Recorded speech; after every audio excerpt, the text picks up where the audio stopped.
Parasara butter வியாக்கியானம் பண்ணவர் புத்தாவுடைய அவதாரங்களை பற்றி சில நாமாக்கள் விஷ்ணு சஹஸ்ரநாமத்தில் இருக்குன்னு சொன்னவர் ஸ்ரீரங்கத்தில் வாழ்ந்தவர். அன்னமாச்சாரியர் தெலுங்கு பேசினவர், ஆந்திர மாநிலத்தில் வாழ்ந்தவர்.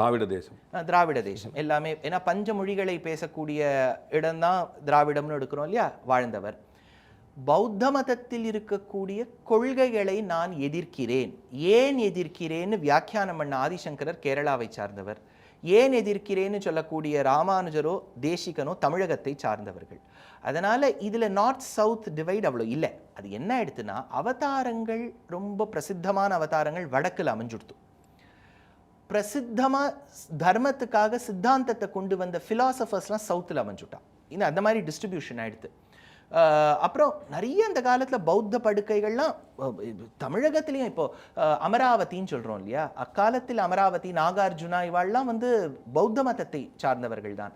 அடியேனுக்கு தெரிஞ்ச வரைக்கும் 108 திவ்யதேசங்களில் பஞ்ச கிருஷ்ணாரண்ய க்ஷேத்திரம்னு இருக்குது. திருக்கண்ணமங்கை, திருக்கண்ணபுரம், திருக்கண்ணங்குடி, கண்ணன் கபிஸ்தலம், திருக்கோவலூர்.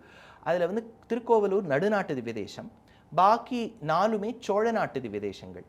அதில் திருக்கண்ணமங்கை அங்கே பெரும்புறக்கடல்னு பேர், பெருமாளுக்கு பக்தவத்சலன்னு பேர், தாயாருக்கு அபிஷேகவல்லின்னு பேர். அடியேனுக்கு ஞாபகம் இருக்கும் வரை, தவறாக இருந்தால் கமெண்ட் செக்ஷனில் யார் வேணாலும் எழுதலாம், திருக்கண்ணமங்கையில் புத்தாவுடைய ஸ்கல்ப்சரே வால்ல இருக்கு எனக்கு தெரிஞ்ச வரைக்கும் திருக்கண்ணமங்கையில்.